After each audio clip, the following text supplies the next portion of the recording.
Hi, if I could have everyone's attention. I'd like to introduce Dean Cavalieri to say a few words before we get started. Dean Cavalieri.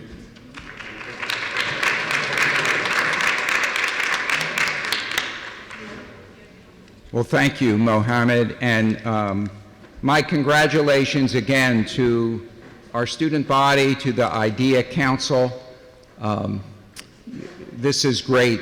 Diversity Week is off to a good start, and I can't thank you enough for the leadership that you're showing. We had a great day today with some festive dancing to kind of kick us off, and some remarks, and some spirituality as well, and off to a good start. And of course, tonight we're going to hear a great talk from a phenomenal leader in this area, who Dr. Boyd will introduce in a minute. But let me just say a few words. Well, Dr. Lake, thank you for being here. I can't think of a greater way to kick off Diversity Week than to have you present. Of course, we worked together years back when we were part of UMDNJ, and Dr. Like helped us years ago get started with cultural competence with some grants that we had, so we're ever grateful to him. And you'll hear more about him from Dr. Boyd in a minute. But you'd be very proud of our students. I always say they're the best medical students. Now, I know you come from another medical school, but as dean, I could say they're the best, right? But you would be very proud of them, because emerging from our students emerged leadership with regard to issues of diversity and inclusivity. And although we take pride in having a diverse student body here for a number of years, we realize that diversity, cultural competency, inclusivity is a process that we all need to grow in more. And something we feel very passionate about, and it's just tied into our mission, where we talk about our goal of producing clinically skillful, culturally competent, compassionate physicians of diverse backgrounds. It says it all right there: culturally competent, diverse, but of course compassionate is critical, and that's what we're here for. And of course diversity is one of the values that we cherish. But no matter how much you say that in a mission statement and in you're articulating your values, you have to put it in action, and that's something we can always do better at. In fact, when they came up with the description of their group idea, I like it because it speaks of inclusion, it speaks of diversity and equity, but then the last letter, the vowel, is action. You need to put it in action. And what I'm proud about is this all emanated from the students. Now, from the work that they have done, and really seeking counsel and input from people like Dr. Linda Boyd, who feels very passionately about this, we built on what the students have done, and we've just created a RowanSOM Diversity Task Force.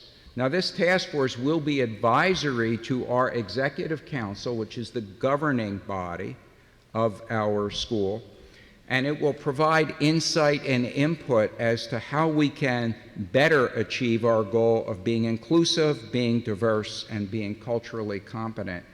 And this task force will be composed of students. In fact, Dr. Ashley Sam, who is president of our Student Council Government, she will be on that. We have a student from the IDEA Council, who is right here. Okay, very good. Who is on it. And then we have clinicians and researchers and staff and residents, and it's a very diverse group from every aspect of what we do. So we are really excited about that. So thank you for being with us, and thank you, our great students, for the leadership you're showing. And you have energized us to make our school more diverse, more culturally competent, and more inclusive. So I'm going to introduce Dr. Linda Boyd now, who will tell you more about Dr. Likes' great accomplishments. So thank you.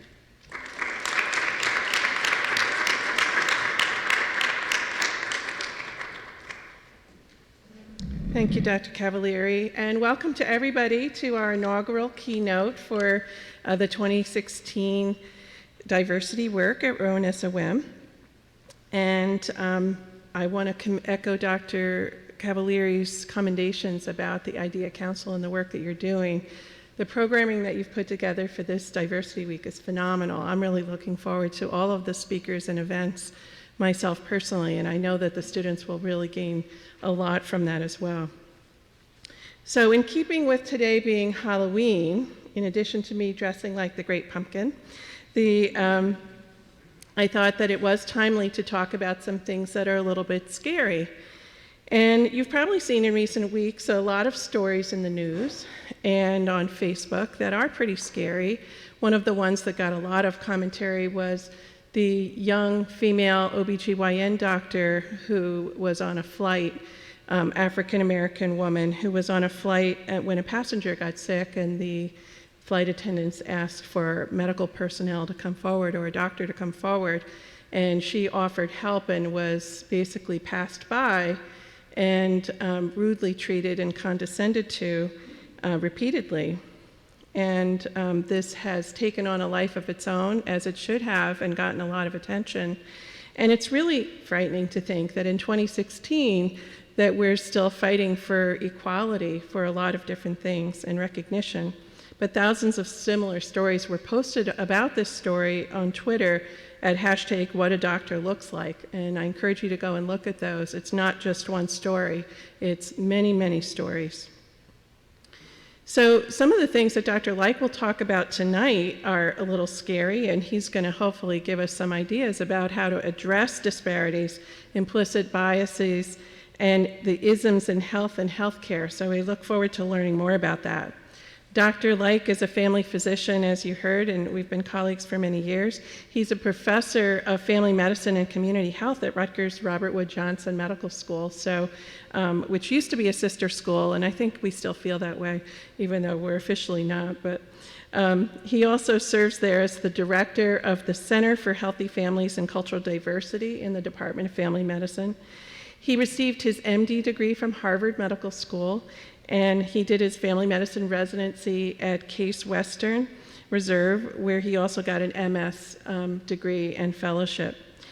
He has a background in medical anthropology and has carried out field work in Portugal, Israel, New Mexico, and Western Polynesia. So I don't know if he's going to tell any stories about that tonight or not, but I'm sure he has lots of good ones.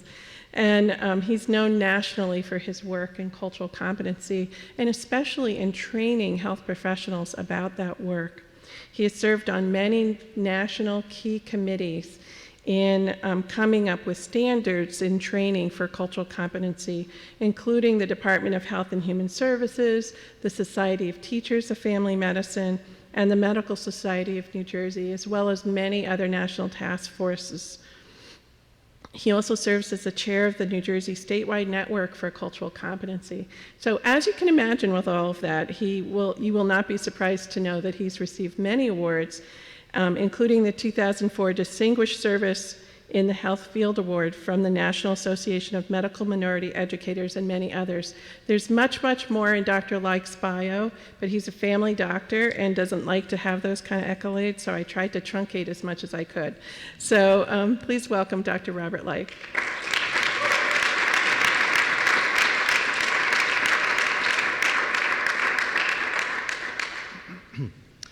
Well, good evening, everyone. Good evening.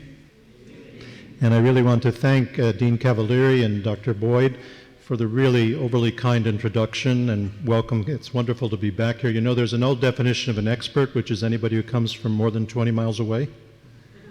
So there's a lot of expertise right here in the group, I'm sure, and it's wonderful to be back here at Rowan, as Dean Cavalieri mentioned, we did a lot of work with the Department of Family Medicine in the former UMD&J School of Osteopathic Medicine, and you truly are leaders in this area, not only of cultural competency, but interprofessional training and applications, not just to primary care, but to multiple disciplines. And so I had the privilege of presenting at New Jersey Academy of Osteopathic Physicians and Surgeons several years in a row, as well as at some of the national meetings. And so osteopathic medicine really gets it.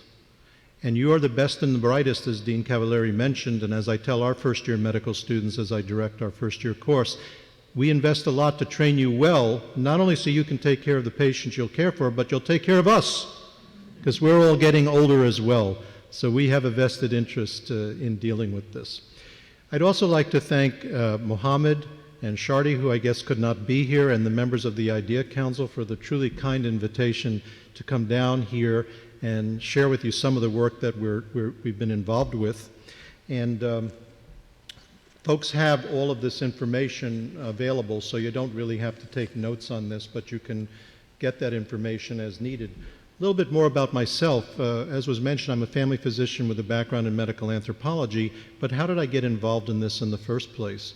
And there are many complex aspects people ask me, but my grandparents were immigrants from former Soviet Union, and I remember when they came over with no money in their pockets, hearing their stories of difficult times getting care and adjusting to the U.S. environment. I experienced anti-Semitism growing up as a child, and I think many of us who work in areas relating to disparities or social justice, it's often our personal stories or those of our families or others that make a difference. I'm also blessed my wife is here, unusually, for a chance to come to a session. Maria is my love, and someone we've been married for more than 30 years, but we met when I was doing field work in the Azores, Portugal. And we are blessed to have an adopted son from Brazil, and I'm a white Jewish American guy, so whatever that means. We come from a multicultural family, as perhaps many of you do as well. And again, as a practicing clinician, as an educator, we take care of people from all different backgrounds, and so it's incumbent upon us to really understand diversity. But I also want to make a point, and it's not just that we are diverse, but we also have to find what is common amongst all of us in the human experience, because when you're ill, when you're suffering, there are threads that connect us together, so that while we will look at the diversity and the challenges that are there, there are certain universal aspects of things. And as I'll also mention, I'm also going to critique cultural competence, because this is not just PC political correctness run amok. There's no way one can learn about every culture on the planet, but there's also a concept of what's called cultural humility, which my colleagues Dr. Melanie Tervalon and Jan Murray Garcia on the West Coast coined, which is we're constantly learning. We never know enough. And this is the lifelong journey that we'll get on. So if that sounds okay, and I thank Mr. Seidler for setting me up for all the AV stuff, let's go. So in the talk, we'll briefly talk about demographic and epidemiologic statistics relating to racial and ethnic disparities in health and healthcare in the U.S., and I know you get some of this in your training, but by and large, many medical and osteopathic schools don't do enough on this. We'll talk about selected patient, provider, and healthcare system factors that contribute to healthcare disparities, look at how bias, stereotyping, uncertainty, and prejudice can negatively impact on the clinical encounter and health outcomes. And I'll also mention there's some very interesting neuroscience research that's beginning to come out looking at the amygdala and other aspects using functional MRI screening, and some provocative new things that will make us think a little bit about bias and stereotyping differently. And then we'll briefly talk about the importance of effective communication and other systemic strategies for reducing disparities and promoting health equity. So it's not just what goes on in the doctor-patient or nurse-client or other relationships, it's also the organizations and systems in which we work that really need to change. And that's where a lot of my work over the past 30 years in this area have gone. So, the Reverend Dr. Martin Luther King, one of his famous quotes, "Of all the forms of inequality, injustice in healthcare is the most shocking and inhumane." Now, I don't know if you do much narrative medicine here in terms of the role of literature and poetry, but there's a wonderful poem by Dr. Rafael Campo, who's an internist at Mass General Hospital in Boston, that I'd like to share with you. This G2P1 gives us a confusing history. It sounds like she's been pregnant approximately 30 weeks, although she can't recall her LMP. No pain but bleeding for about 2 days. Of course she hasn't had prenatal care, and God only knows where the father is. She works 2 jobs that keep her on her feet all day.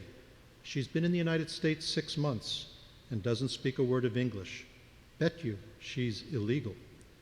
Cervical exam is unremarkable. The os is closed. I think we need an ultrasound to tell us more.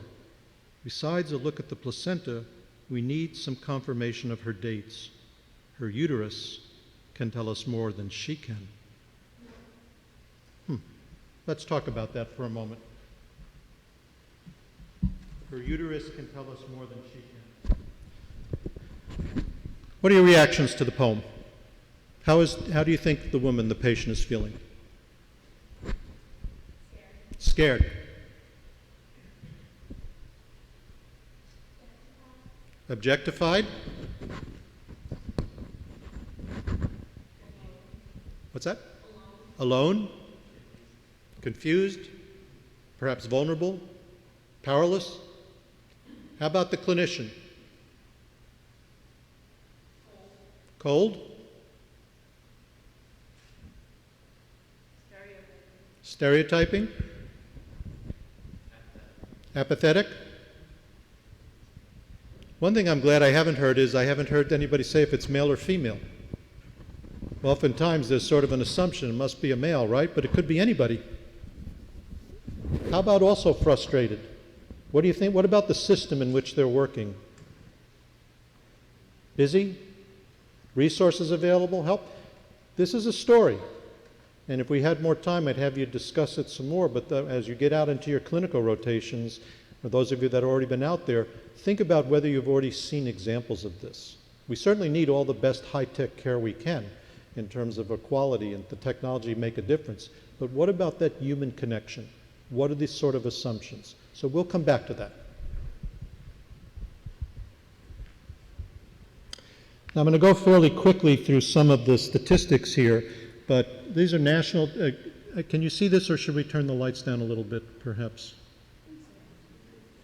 Hopefully you won't get too postprandial. But these are statistics that nationally by 2040, if you will, maybe by 2030, 40% of the U.S. will be, quote, people of color, with rapid growth in Hispanic, Latino, Asian Pacific Islander communities, and a relative decline in white European American groups. And you'll see similar statistics here in New Jersey that are taking place. And of course, these labels are artificial labels that mask enormous diversity within any group. When did the term Hispanic come into play? Really in the 1970s by the federal government. And yet, under that label, you've got Spanish-speaking populations from Puerto Rico, from Cuba, from Guatemala, from many, many different countries, but so is the same for every one of these labels. African American, what does that mean?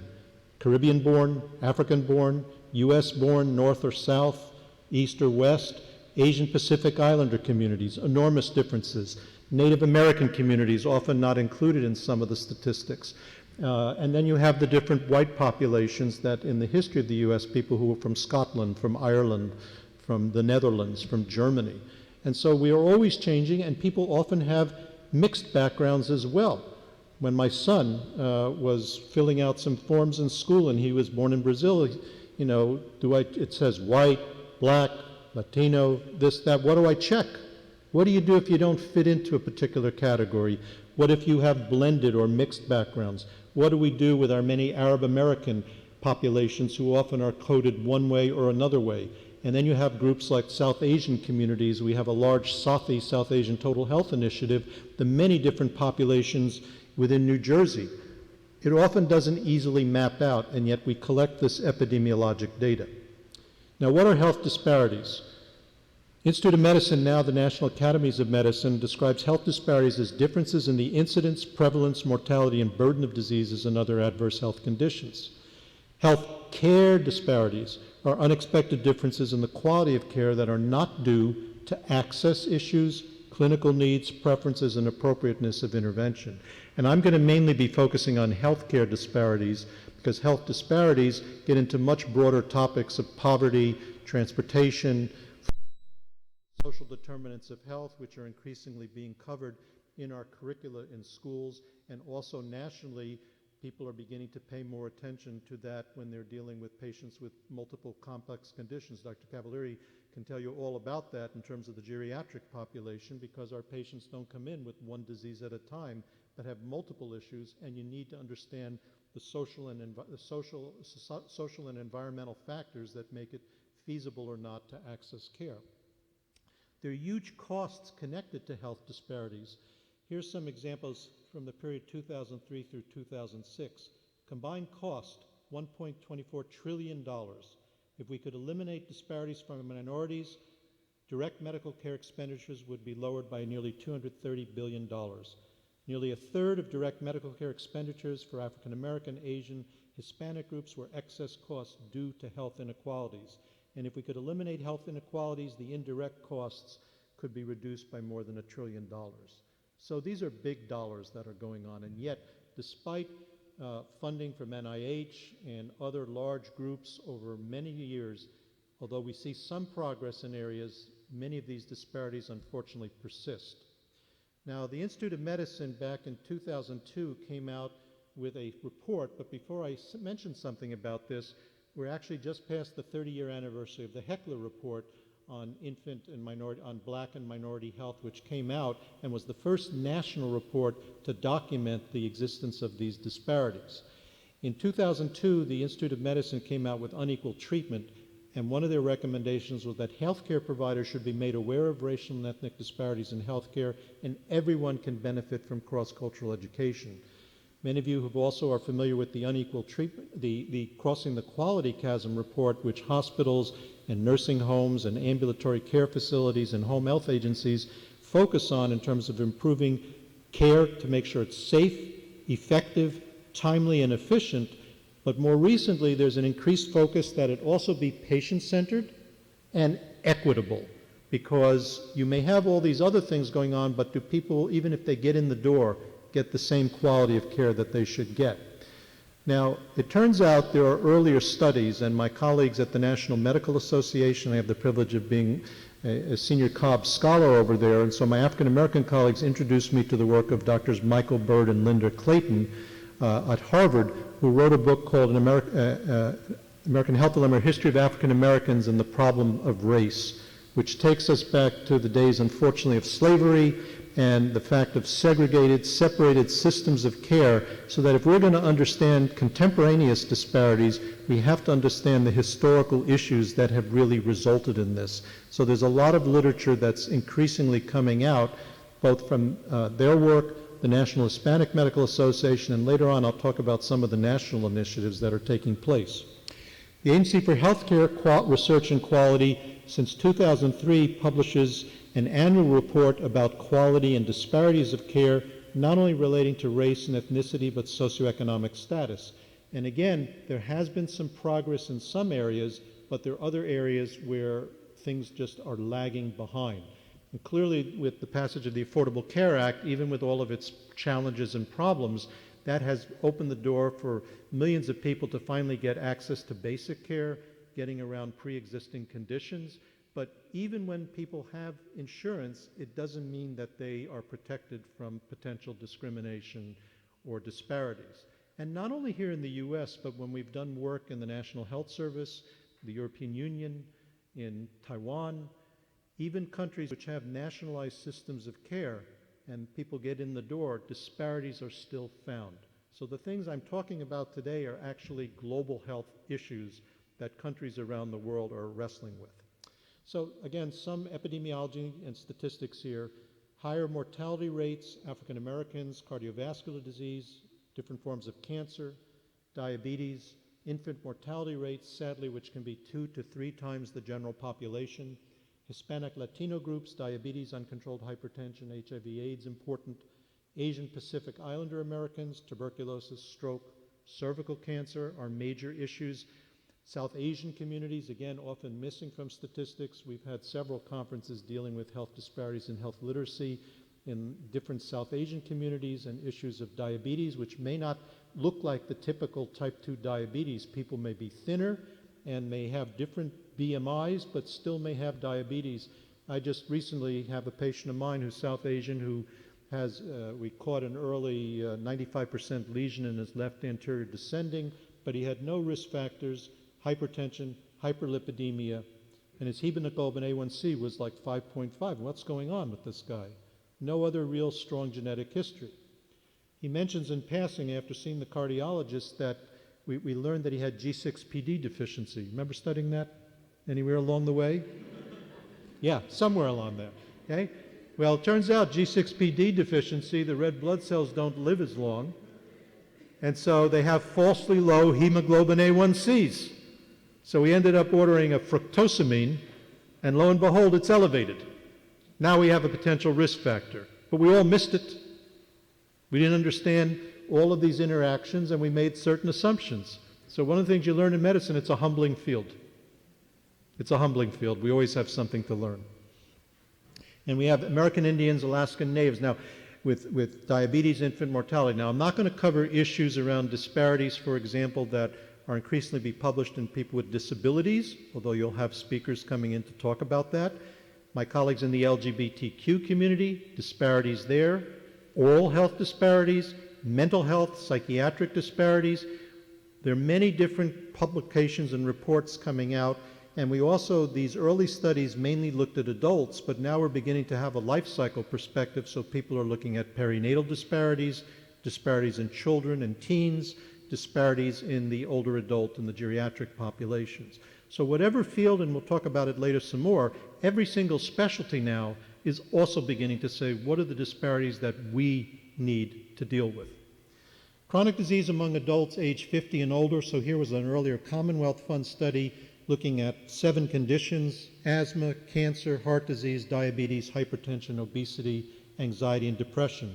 And you can see differences across groups, and you can also see a caution.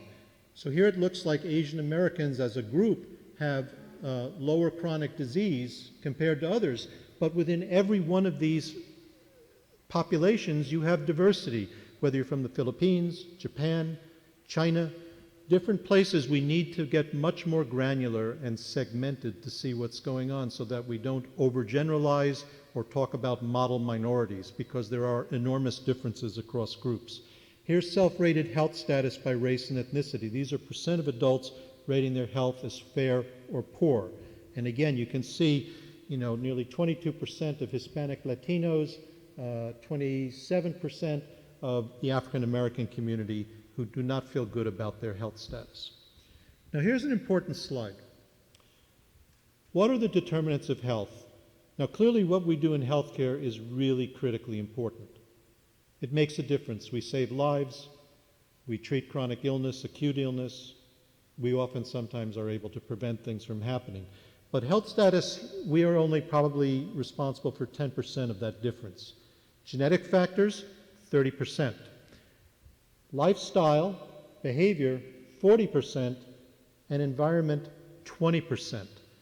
So most of the action is taking place right here with individual family lifestyle changes and the environments in which we live. But even this slide is misleading, because you can ask a patient to exercise more, but if you live in an area where it's not safe to walk outside or there are no bicycle paths, if you tell people to eat better, but the foodstuffs are not available, that's going to be hard. So a lot of these really interact with each other. And then from an epigenetic standpoint, even the genetics are affected by the environments in which we live. So we need to sort of have a broader view of health than just what we're learning here in medical schools. Now, the Institute of Medicine came back to this whole issue a few years ago to say, are we making progress in reducing healthcare disparities? And there are examples in childhood obesity and certainly in heart disease, cancer, where improvements are taking place. But one of their recommendations was that we have to get much more granular. So we have to look at specific diseases. So looking at, and again, I'm sure you can't see this in the back, cancer, stroke, HIV, AIDS, diabetes, etc. We need to look at geography. Geography matters: urban, suburban, rural, frontier, and zip codes matter. Zip codes matter a lot.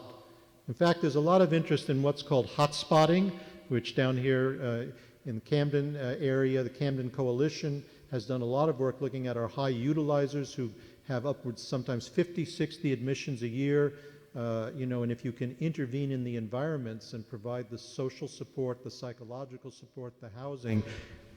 Jeffrey Brenner, who won a MacArthur Genius Award and one of our alumni, documented how you could save there.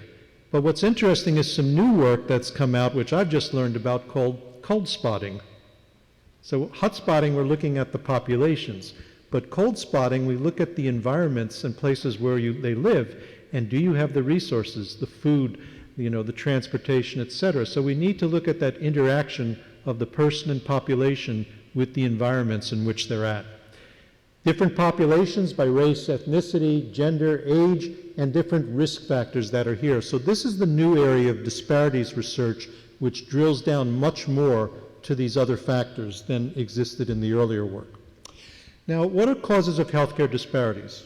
There are factors that patients can, have some control over sometimes. There are health system related factors. We'll talk a little bit about that. There are practice factors, your hospital, your outpatient facility, your home care agency, the teamwork. But what I want to focus on is clinician level factors, because that's often the toughest thing. And this is the issue: could we, as well-meaning, caring physicians, medical students, residents, and others, potentially create disparities in our work with people? Factors that impact effective health communication: trust, health literacy, access to language services, bias and stereotyping, which we'll talk more about today, cultural issues, not so much, clearly religion, spirituality, differently abled individuals. There are other factors that can play a role. But a lot of it's about the communication skills that you're learning here in your training. And it's the identity of the patients, it's our own identity. And I was talking with one of the students here and talk about the idea of intersectionality, that we are not just male or female or gay or lesbian or have a disability or whatever thing. We're a mixture of all these intersecting identities. And it becomes very important to understand that, both as we work with people, as we work with ourselves. When we sort this out, it can lead to improvement in satisfaction, adherence with medications, it can reduce stereotyping, and it can help us understand each other better. In fact, I have a little exercise I'd like to do with you right now. I like to do exercises. So for a moment, what I'd like to do is turn to a partner. And I'd like you to, with your fingers, draw a capital E on your forehead so it can be seen.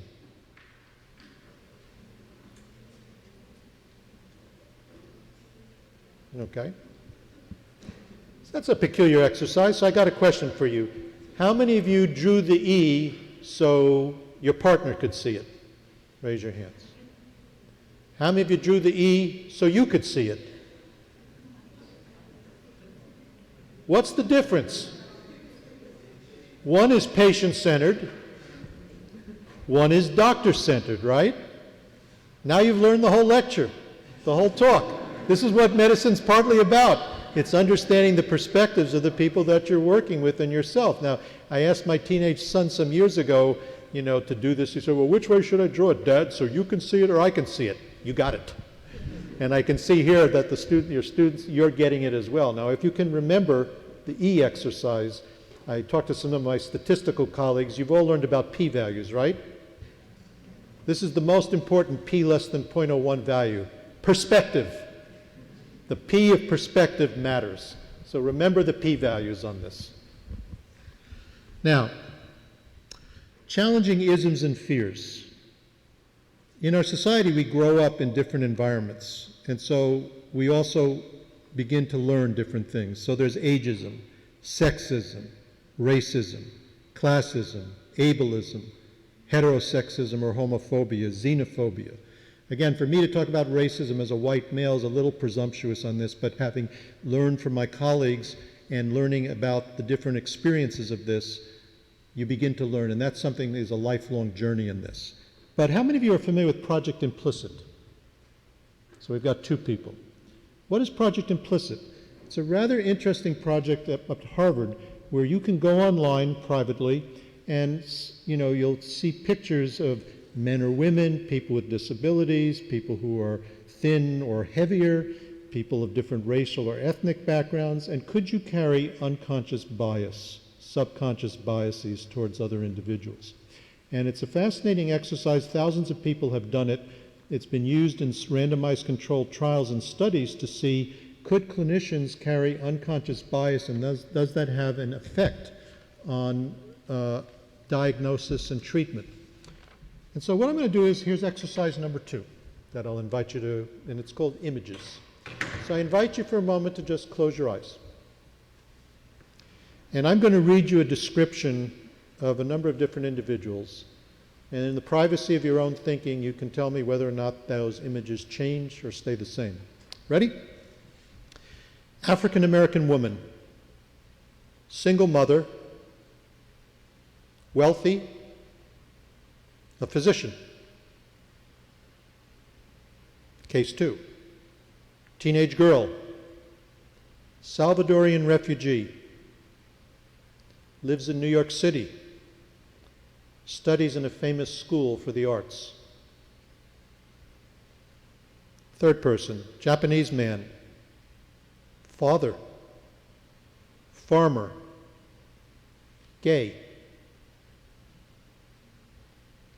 White man, 25 years old, world-class athlete, wheelchair user. Last, Chinese man, drug addict, surgical resident.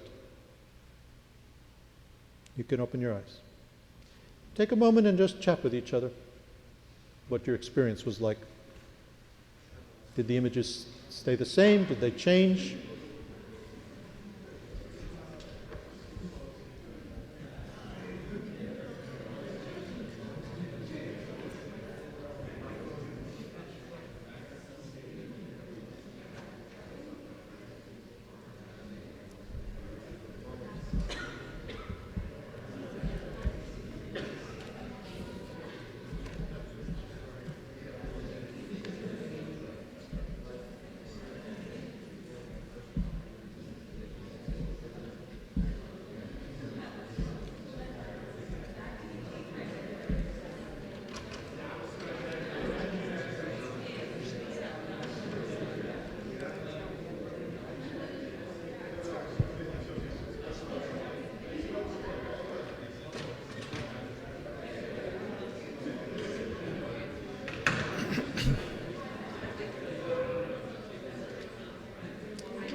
Okay. Without going into details, did anybody's image stay the same, or did your image change as you got more information? It changed, right? We create images based on experiences, limited information. You pick up a medical chart and you get some factor and you begin immediately to start making certain assumptions. And the question becomes, is that appropriate or not? Now, it turns out that Kahneman, who's a Nobel Prize winner at Princeton, looked at what's called type 1 and type 2 thinking. And if you've ever read Malcolm Gladwell's book, Blink, anybody here read that? We often have quick responses to certain things, and it's important that we have quick assumptions sometimes, especially if there's uncertainty or you're threatened, the fight or flight thing really matters. But type 1 thinking is that initial reaction. Type 2 is when you have time to have executive function and think a little longer. And the good news is that there was a study published in JAMA with first-year medical students that when they were given certain case vignettes and time, they didn't have certain assumptions that they'd make. They were able to challenge that. But we're going to see in a little bit later whether or not our medical school training in any way possibly shapes what we do. Now, I mentioned before, and I can't show it here, but there's a lot of interesting work in neuroscience where they're looking at the amygdala and doing functional MRI studies and looking at processing of fear, fact, and automatic thinking. And they're looking at the relationship of the amygdala to the hypothalamus to the sympathetic nervous system with fight or flight responses. and the dorsal anterior cingulate cortex and the anterior insula to see whether or not isms and stereotyping, and if you Google this, you'll find some fascinating work by David Amodio at NYU with all kinds of imaging studies of the brain. Now, if you kind of also think about the fact that if you've ever are familiar with what's called the ACEs study, adverse childhood experiences, that children who experience traumas of different sort early in life and repetitive types of traumas, that can encode itself on the body and on the brain. And if there's a lack of supports to mediate that, many studies have shown increased risk for medical problems, diabetes, asthma, heart disease, depression, substance abuse. So these early experiences, even perinatal experiences, can affect people in older adulthood. Now, what's interesting about these neuroscience studies is people are also beginning to say, well, can we make a difference to reduce stereotyping and bias? So there are people who are using mind-body meditation techniques where you actually, by calming down the thinking, you can begin to change. There was a study using propranolol. Now, I don't think I was going to pop propranolol as a beta blocker to do, but there are ways to mediate, even when you learn these things, there is the possibility to change. Okay? So those of you, this is some new stuff that's coming out now that makes us begin to think about this in different ways. So here's the core paradox. How could well-meaning and highly educated health professionals working in their usual circumstances with diverse populations of patients create a pattern of care that appears to be discriminatory? Well, there are different possibilities. The good news is that there's no evidence that suggests that providers are more likely than the general public to express biases, but some evidence suggests that unconscious biases may exist. Certainly uncertainty, we're busy multitasking. When people from different backgrounds are being treated by clinicians and there are cultural or linguistic uncertainties, that may affect stuff. There's plenty of evidence, though, that suggests that physicians, like everyone else, stereotype and use cognitive shortcuts. One example, and we'll see a humorous video in a moment. Some of you may have seen it. But my colleague, Dr. Betancourt, shared this story, and he's open with my sharing it as well. He's a wonderful internist at Mass General at Harvard, runs their Disparities Center there, and he's talking about flu season. We're in it now, right? And so he has a large Hispanic population that comes in, and he recommends the flu shot. So Senor Jose comes in, and he ends up recommending it, talks about the pros and cons, risks and benefits, and the person says, no quiero, doctor, doesn't want to have it. And he sees the next few patients, tries it again, the next few patients say no, and as he goes to the 8th, 9th, 10th patient, the explanations get shorter and shorter until the 10th patient comes in and he says, well, I've got this flu shot, but you probably don't want it, right? Now, of course, we don't know that. Each person's an individual, but based on repetitive patterns and experiences, how do we still see that person as a unique individual and not end up stereotyping? So, let's see if we can get this to work. Here's a YouTube clip that will talk about stereotyping.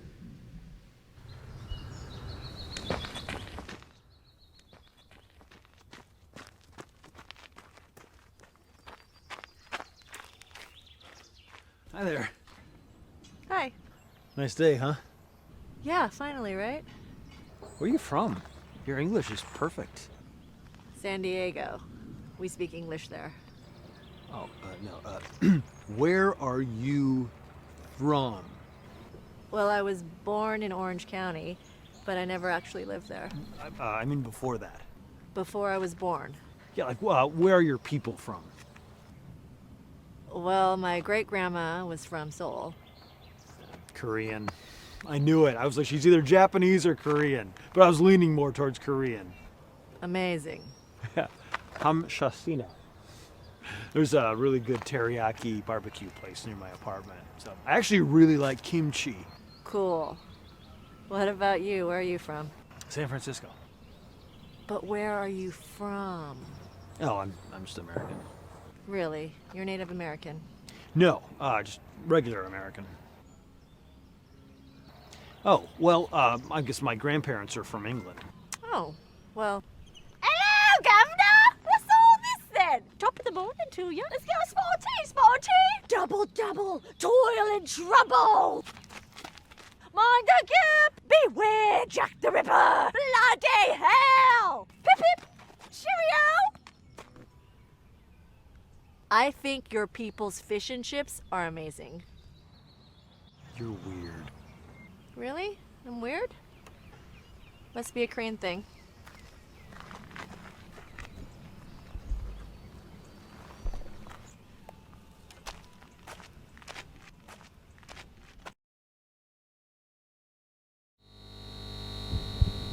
Does stereotyping happen? Sure it does. And I have to say that, I will say that some of our medical students in past years have said, well, all this disparity stuff, we're not biased. That's your generation's stuff. You know, we grew up with diversity and all this, so why are we having to cover all this? So it's a challenge. The point I'm trying to make is that stereotyping is pervasive. People of all ages, all backgrounds do it. We're almost hardwired at times. But the question is, how would you intervene to change this, whether with someone else or yourself?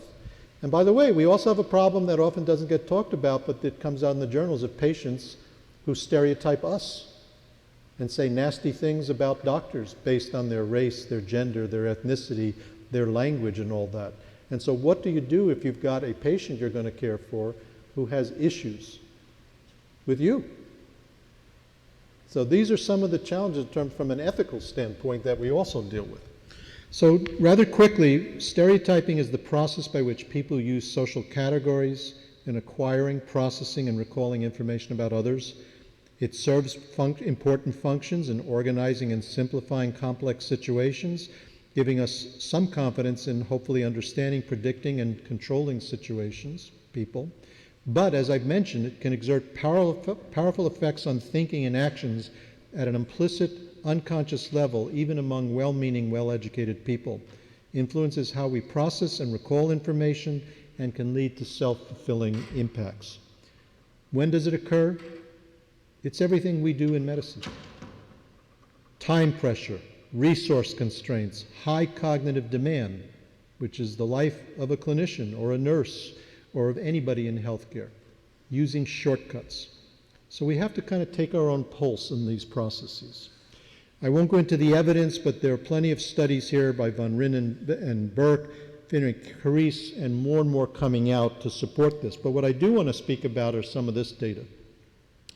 So the Kaiser Family Foundation interviewed physicians and the public and asked both groups, how often do you think our healthcare system treats people unfairly based on whether or not they have insurance? You can see the physicians and public were very similar.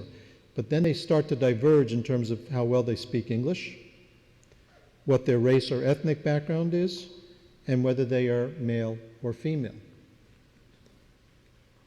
Now, they carried out a study with medical students in San Francisco.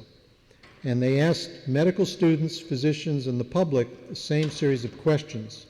And again, were there differences based on insurance, money, English ability, and race and ethnicity? Are people treated unfairly? And you'll notice that the medical students, pretty similar to the general public as compared to their experienced physicians. But here's the provocative slide. And it's hard to read. They asked first-year medical students and fourth-year medical students, do you think our healthcare system treats people unfairly, very or somewhat, often based on health insurance, money, English ability, race, or ethnicity? Take a look at the change where the fourth-year medical students are somewhat intermediate and starting to head in the direction of the practicing group. Why do you think that's going on? Let's talk about that a bit. Yes? So more patient contact, obviously, than first years would, yes?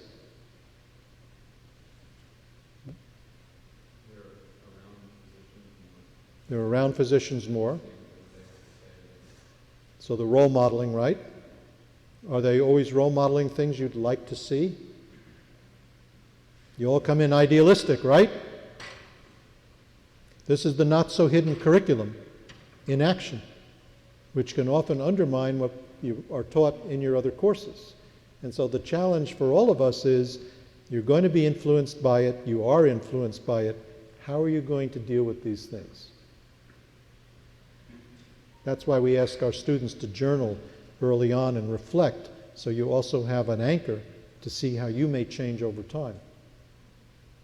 Okay? So that's why a lot of things are going on in medical schools and in residency training to begin to try to challenge this. And so in our own medical school, I direct our first-year patient-centered medicine course. We have more than 20 hours with not only lectures, but small groups and projects and community-based activities. And I'm sure you do much of that here, and medical schools around the country are doing more. This is a targeted plan. And here, for our faculty and others, here is standard 7.6 for accreditation. Medical schools, and Dr. Boyd and I know this well from our work together at New Jersey Med School previously and elsewhere, cultural competence, healthcare disparities, and personal bias actually must be covered.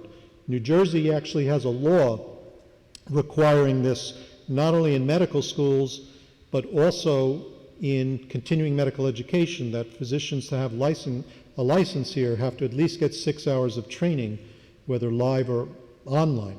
Now, 6 hours is never enough. It's really a lifelong issue. But we were the first state to recognize and require this as part of licensure. Now, for the fourth years, people are going into residency. This is not the first time what we're talking about you're going to hear this. In fact, what are called residency milestones in all the different specialties talk about medical knowledge, patient care, interpersonal communication skills, professionalism, practice-based learning and improvement, and systems-based practice.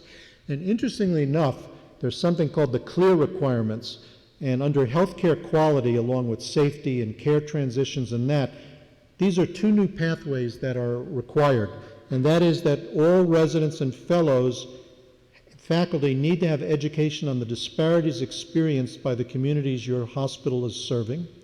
You have to learn about the cultural beliefs and practices. Your hospital needs to put that into, if you will, their mission, vision, value statements.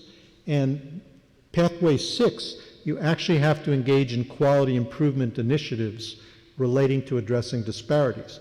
So in New Jersey, we've actually had a project, the American Academy of Pediatrics New Jersey Division received a $50,000 grant a little bit more than a year ago to support health literacy, cultural competency, and disparities projects, particularly around immunizations.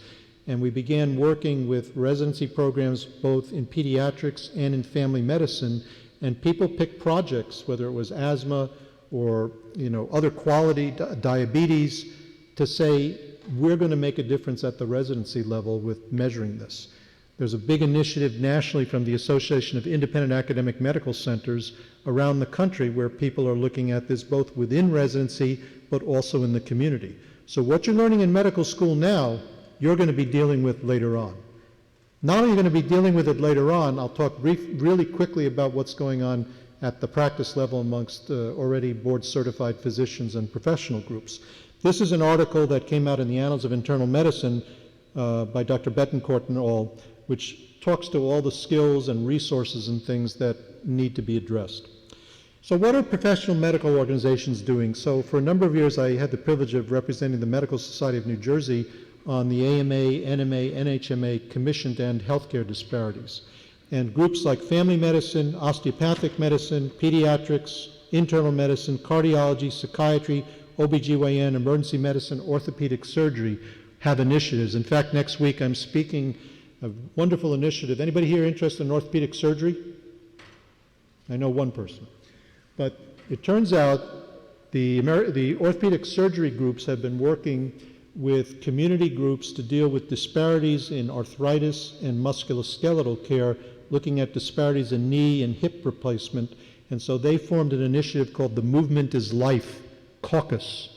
And they're dealing with not only orthopedic and rheumatologic problems, but obesity, diabetes, depression, osteoporosis as all going along with, if you're going to care for patients from different communities, you need to address this. There are groups in rheumatology dealing with lupus disparities.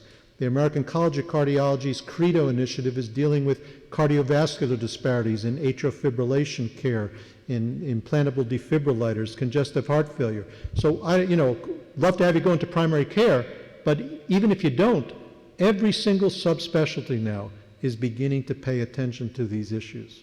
And that's a big change from 30 years ago. This is the Commission to End Healthcare Disparities. I know the National Medical Association is very active with the IDEA initiatives here, and they were one of the co-founders. Unfortunately, this group has sunset, but their activities have now been picked up by another group, the American Hospital Association, working with the Catholic Healthcare Association, America's Essential Hospitals, the Safety Net Hospital programs, community groups, American College of Healthcare Executives has something called the National Call to Action to Eliminate Healthcare Disparities. And what they're calling on, these are CEOs of leading hospitals around the country. In fact, as I'll say in a moment, this is a big initiative. And what they're calling for is the collection of race, ethnicity, and language data, increasing cultural competency training throughout the hospital, and increasing diversity and leadership and inclusion.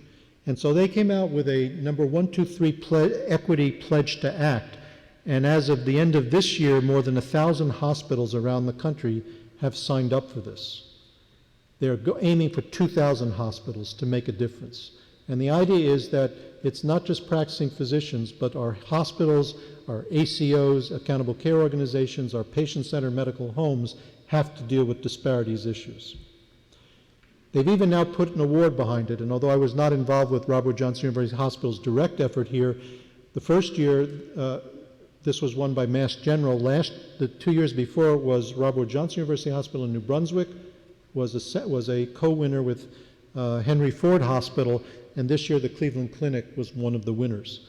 So it would be great to have Kennedy, Lourdes, all the hospitals. In fact, New Jersey hospitals, there are hospitals around the country now saying we've got to deal with disparities. Shouldn't be happening in the wealthiest country in the world.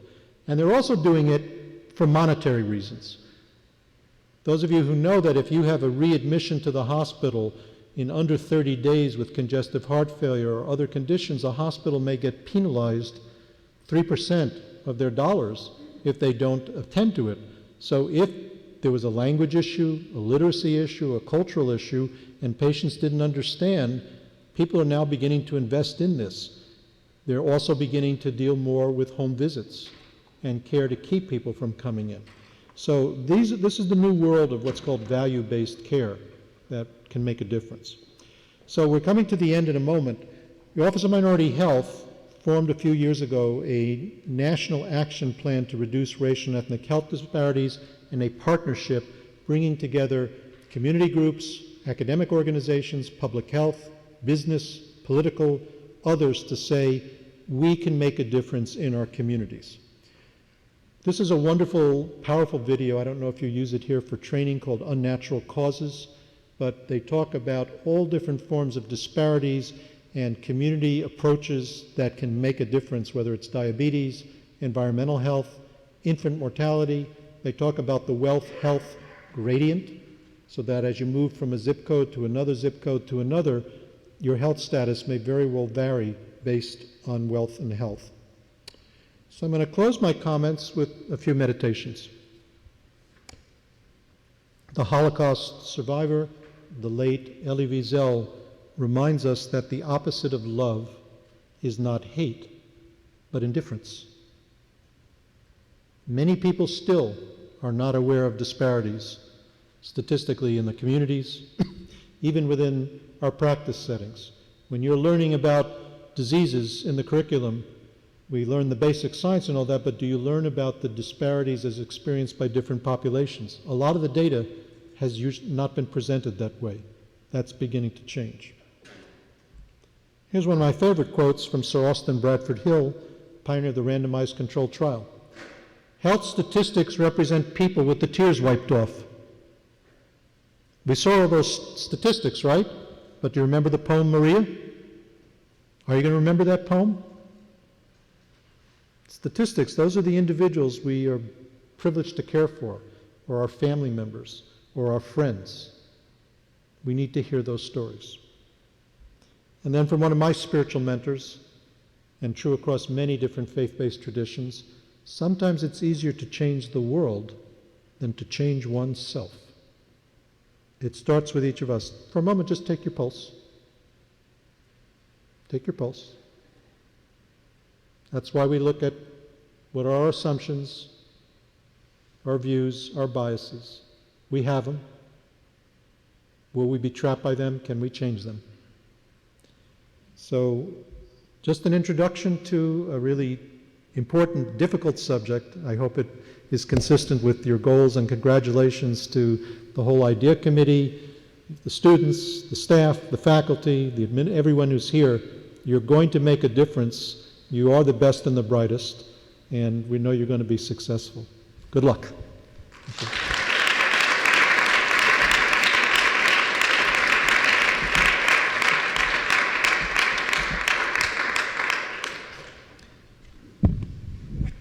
So now if anyone has any questions for Dr. Like. Please. One of our deans here, Dr. Chanel, always tells us to sort of embrace the discomfort, and I love that because the discomfort is how you know that a situation is uncomfortable. But do you have any advice for those of us when we do encounter those situations that make us uncomfortable on how to sort of check that and then how to process that later on to figure out why we felt that way and how to move forward? So before I attempt to answer that, I'd like you to turn that question to your colleagues and see how each of them deals with it, because I don't think you're alone. Would anyone like to provide some of their own thoughts about how they deal with the uncomfortable?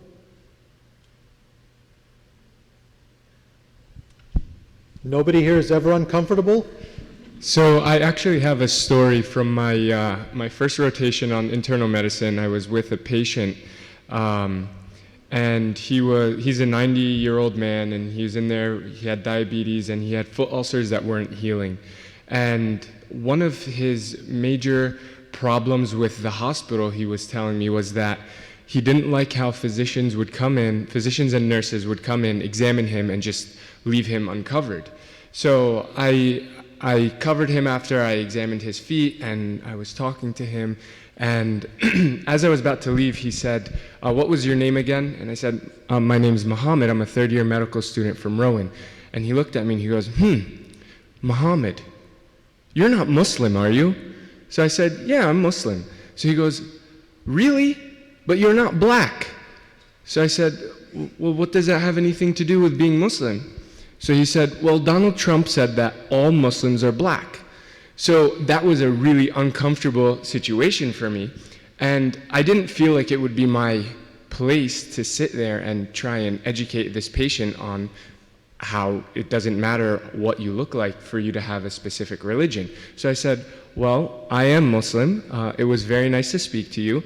But I'll be around later with the rest of the team, and I removed myself from the situation. So I don't know if I effectively dealt with that, but it was definitely an uncomfortable situation. So I felt the best thing that I can do was just leave. Mm-hmm.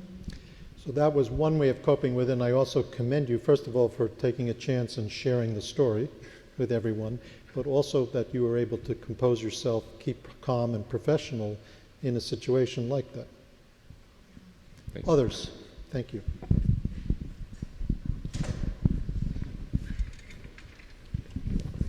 I have the exact opposite approach to it. I would rather take the time to directly address the issue and explain why, or ask why he felt that way, and see if I can, wipe out any stereotypes, because I felt like it's my job as an Indian, as a South Asian, to address any racial bias and educate, even if it's one individual, to carry forth the message to others. Because you educate one person, that one person hopefully could educate other people and starts a chain reaction, and I feel like that's how you begin change. So that's just the way I would deal with uncomfortable situations. Thank you. And that's certainly another approach to dealing with it. When do you choose to educate? So this doesn't involve me, but when I worked as a scribe, I would shadow a lot of the female physicians. And something I noticed pretty much universal amongst all of them is at least once a month, someone would insist that they're nurses, no matter how many times they tell them they're not. And I've noticed, I was always impressed by how composed they remained and how, they would just correct the patient and move on. And I remember once I asked them, I was like, how do you just keep on smiling and do that? It was one difficult patient that he kept on referring to her as a nurse even immediately after she told him she was a physician. And he just couldn't wrap his head around the idea that she was actually a doctor. But she remained professional and just kept chugging along, and the guy was just there confused the whole time. But Yep. yeah. Very good. Yep. Anybody else?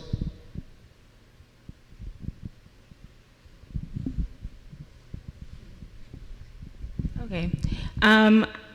There was a point in time where I was working as a scribe, but I was working for a nurse practitioner in the emergency room, and she came to me and was like, "I'm sorry, I just have to let you know this, but all my black patients give me the hardest time." And I'm looking at her like, wow, why are you telling me this?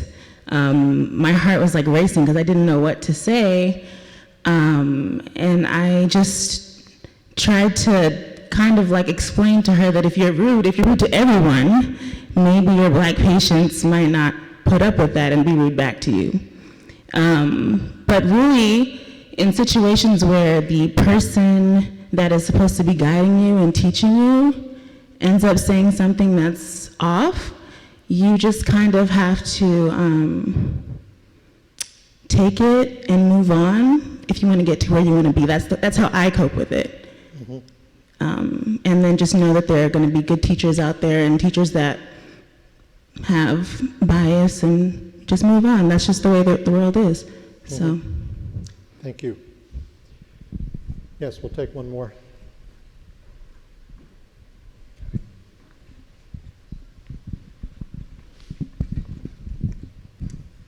I think in regards to the question that you asked, how do I deal with situations like that? For me, it's very important to make sure I remain calm. And sometimes that means leaving the situation, and sometimes that means addressing the situation directly.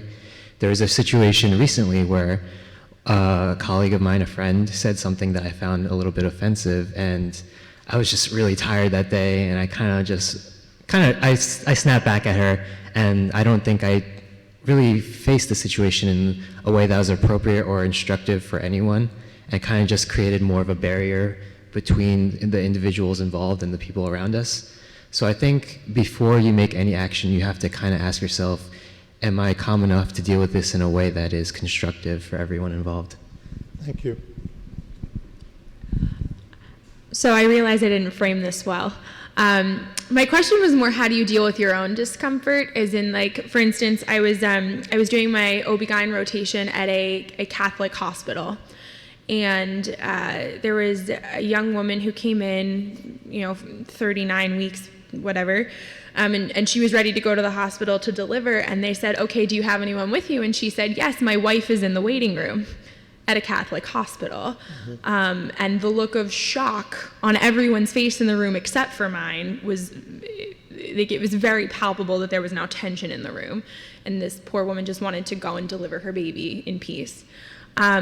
And so I'm lucky in that I was raised in an environment where, okay, your wife's in the waiting room, great, let's go get her. But if you are confronted with a situation like that, except that you are made uncomfortable by it, how do you deal with your own implicit uncomfortableness? Mm-hmm. Wow, a lot of stuff, right? I wanted to go around for just a moment because you can all potentially be resources to each other. That's the first thing. Part of it, you have to feel safe, develop trust, and you can often find help from your colleagues along the way. I'm going to come back to your question in a moment. I'm assuming, Dr. Boyd, and the support services that you've got here, if students had issues coming up, would they be able to come and speak to someone? So take advantage of those situations, and your support service is here to find out how you can deal with these issues, because they do come up all the time.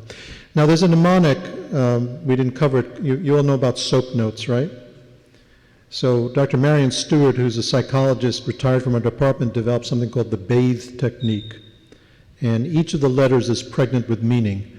The B stands for background, what's going on here. The A is affect, how do you feel about the situation.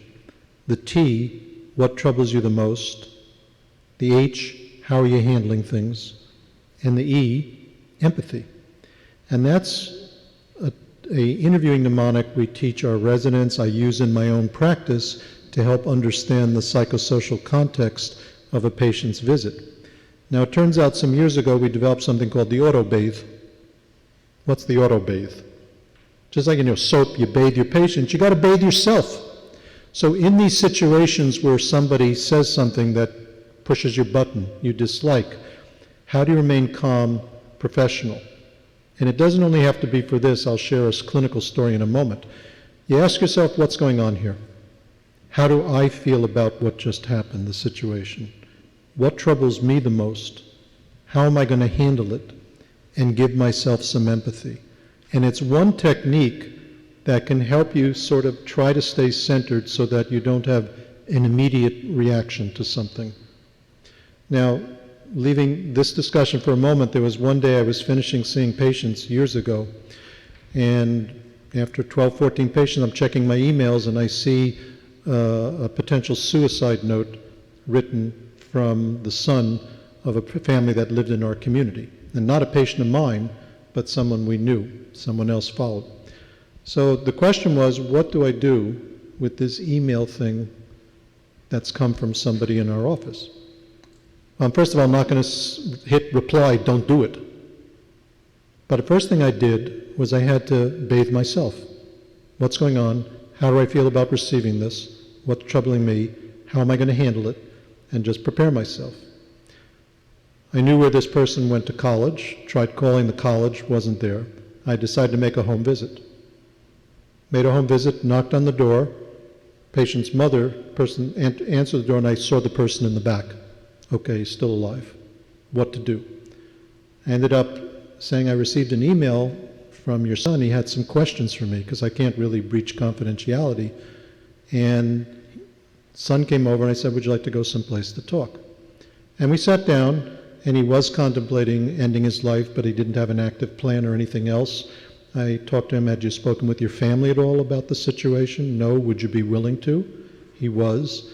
We talked. We were eventually able to get him under psychiatric care. He took time off from school for a period, got onto antidepressants, fortunately did okay. But before I could figure out what to do on an exhausting day, I had to calm myself first. So part of this is that. Now, there's several other ways to respond to the questions of what to do with challenging situations. So here's one thing that I would not encourage you to do. Here's a war story from some trauma surgeons. Turns out there was a patient that was in a motorcycle accident and sustained some significant burns and came in and was under treatment, and the person had all kinds of swastikas and really racist comments on the body according to this. And the two physicians who were on for trauma that night, one was African American, the other was not. And the question was, how were they going to treat this person? Now, I don't know if this is true or not, but the story that I was told was that they need to do some skin grafting, so they opted to put some somewhat light-colored skin on dark-colored skin on this person's body. And the next day, person, well, what is this on me? Well, you've got it there. It may fade over time, but it's what we needed to do to protect you. You can decide whether that was an appropriate thing to do in terms of some sort of surgical intervention. But that's what these folks did. So that was one strategy. I think the key in all of this is to calm yourself. If you're not sure, seek help. And this gets me finally to the subject of trigger warnings. Because we've had students in our class say, well, you're going to bring up topics along the way, such as domestic violence, or death and dying, or other things which are going to create discomfort. So you need to provide trigger warnings before you do this so that we don't re-traumatize people. And that becomes very challenging, and there's a lot of controversy around the country now with people saying, we need to know this ahead of time. So the question is, what are you going to do? Because all of medical school is a trigger warning, isn't it? Everything you're going to learn about is going to potentially create discomfort. And as Dr. Boyd knows from our senior dean, Dr. Terragino, one of the things she tells the medical students at the beginning is the goal is to make you more comfortable with the uncomfortable. So I wrote back to the students that, we are going to cover different subjects, but there's an interesting concept that Carl Jung, who's a psychologist, wrote about the wounded healer. The wounded healer. That if we all understand that we're dealing with different traumas and things in our life and find ways to understand and not be disabled by them, but work with them, we can become that much more compassionate, that much more effective in our work. And so I would encourage you to Google the wounded healer and sort of see, because all the rest of your life, your clinical career, you're going to run into different forms of overt trauma, micro traumas, microaggressions, all these sorts of things. And the question is to stay grounded, seek help when you can, and know sometimes you can make it. So there's no easy answers to this. You're also faced with issues of moral courage. What do you do if you're in an environment where people tell you to do this or that, but you feel it's not the right thing to do? That's where the ethical aspects come in. So it's hard stuff. The other thing I'll say is that the other role of your faculty and preceptor is to take the simple and make it complicated, because we don't always know where our blind spots are. It's a long-winded answer to a really good question and a tough one. Others?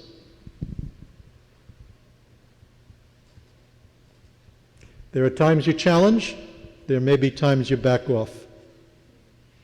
There are times if you back off, you sometimes need to challenge.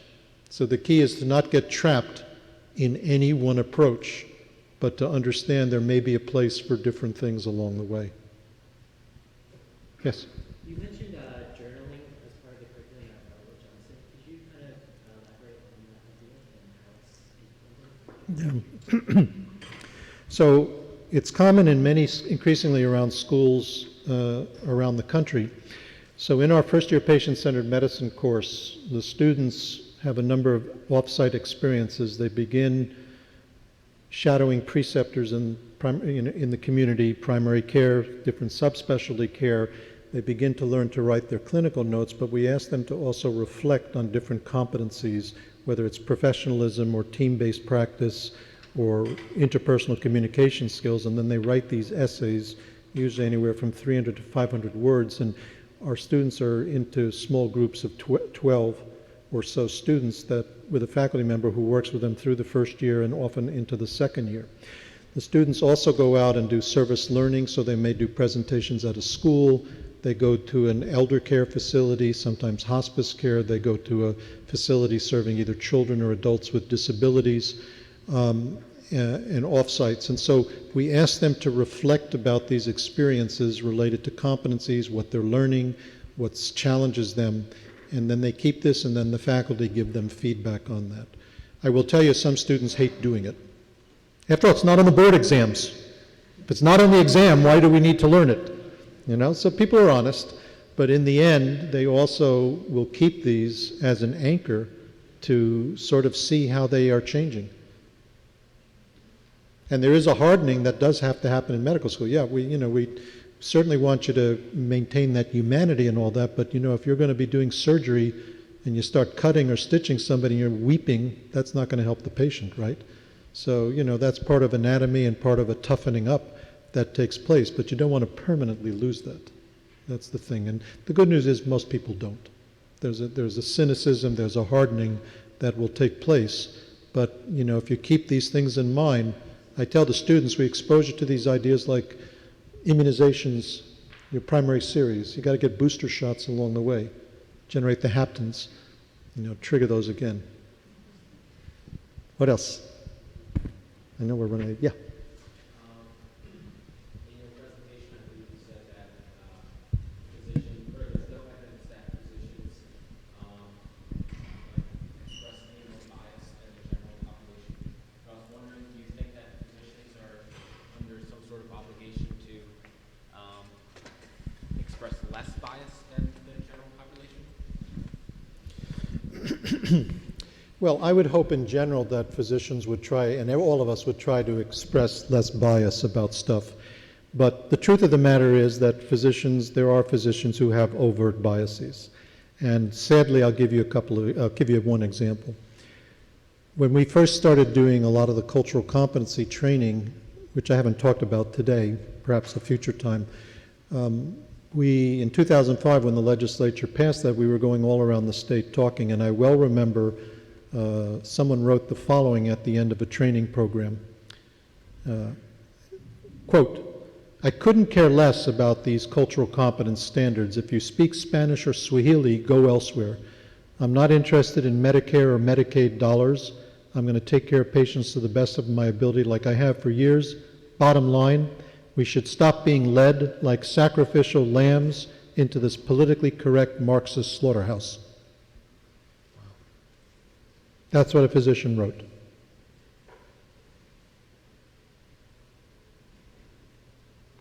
Fortunately, they're in the minority, and I feel badly. I mean, this person also was not well liked we had upwards of 300 physicians in a room from different areas, and sometimes people would get very vocal about very difficult subjects. All kinds of stuff about, illegal aliens coming in and stuff that we haven't really gotten into tonight. So there's some people who may never get it. There are some people who have had their own experiences and are challenged by these things. And we've also had people after training say, I didn't know where my blind spots were. Thank you, because I realize I have a lot more to learn. So I'd like to believe that physicians don't express biases, but they do. And part of it is, in the end, is it going to affect patient care in a negative way? What do you do if people say, I'm not going to serve this community? Now, there's a flip side to this.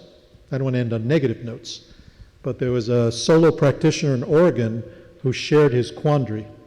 And that was that where he practiced, on one side of the river there was a community of color, and on the other side of the river was a group of white Aryan nation Nazi fascists. And they were busy cutting each other up, coming into his office, and he'd stitch them up, send them out. And he turned to the people and said, I understand we need to work with communities and make a difference, but what does culturally competent care to a group of Nazis and fascists look like? Is the community always right? Tough stuff, right? What do you do, as existed in a hospital in Brooklyn, where they did a lot of training around disparities in cultural competence, and they have people speaking many different languages, and they said, how can we make our waiting rooms more responsive? So they put up pictures from different countries. They had magazines in different languages, a lot of good stuff, and then they put flags up. What do you think happened? They started getting complaints. They didn't miss anybody's flags, but some of the people in the community said, how come everybody's flag is the same size? There's more of us than there are of them. So this is not to discourage you, but it's to say that there's all kinds of stuff going on. And look, without getting political, we know what's going on in the elections and all the strong feelings that are coming out. I personally believe as physicians, as care providers, we can make a difference to try to heal some of these things. But these are challenges that are deep and hard, and in the end, I'm just a doc. You're not going to solve all of the world's problems, but you're going to take care of patients and hopefully make a difference. And those patients that sometimes say stupid things or nasty things to us, if you can develop that relationship and bond, they can change. I've seen that happen. I've seen that happen, and so have colleagues. So, as I said before, I'll close by one more meditation. I'm neither an optimist nor a pessimist, but a possibilist. Anything is possible. Good luck, okay? And to IDEA, keep up your great, important work here. It's going to make a difference.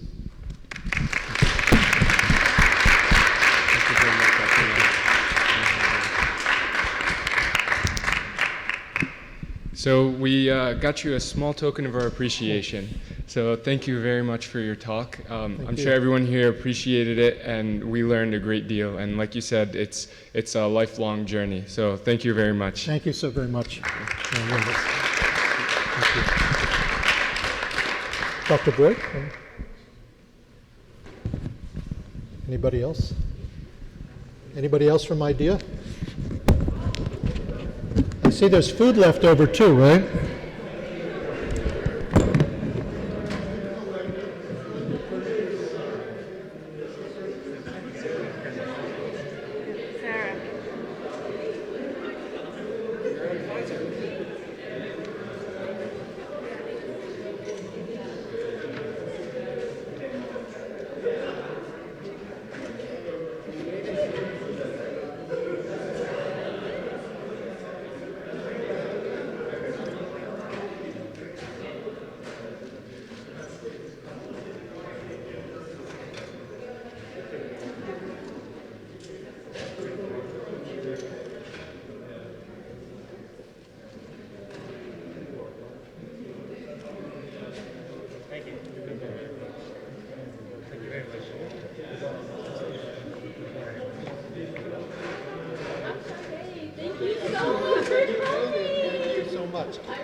How are you? You look so nice in your colors.